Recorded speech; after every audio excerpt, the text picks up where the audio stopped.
It was my daughter's wedding, but everyone was looking at me. My daughter sat 2 chairs over. It was her big day, and even though she was smiling during the speeches, I could see the tears building up in her eyes. She stood when it was her turn to speak, but after only 2 words, she burst out crying and crashed back into her chair sobbing. All because I had made a terrible mistake. My name is Rebecca Armstrong. 2 days before the wedding, I went to the hair salon. I'm no regular at the salon because my hair isn't anything like as thick and beautiful as it used to be. Truthfully, I didn't think my head of hair could get worse. I was already so ashamed when I looked at myself in the mirror, and I hated going out in public with my hair down unless it was winter and I could wear my beanie hat to cover it up. But this was for my daughter's wedding, the biggest day of her life, so I wanted to look great for her. When I arrived at the hair salon, I was met by a woman in a green blouse. She sat me down in front of the mirror. "What can I do for you?"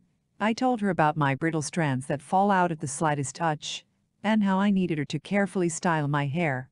This was one of those salons where they spin your chair away from the mirror and go to work. We made small talk, and I drank coffee. I was having fun, but not for long, because eventually she spun me back around to face the mirror.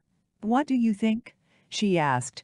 I tried to reply, but my throat was already tight, like it was being gripped by a 300-pound wrestler. I did everything I could to stop myself from bursting into tears. She had totally ruined my hair. I don't remember what the stylist said next. It was all a blur. I only remember paying and getting out of there as quickly as I could. When I arrived home, I tumbled into my husband's arms. "Our daughter's wedding is in 2 days and look at my hair." He tried to tell me it was okay, but I saw the look in his eyes.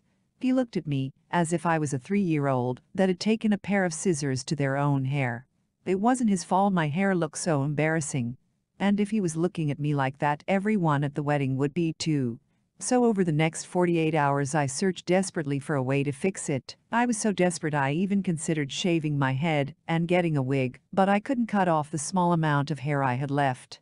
So I had to make the best out of what I had.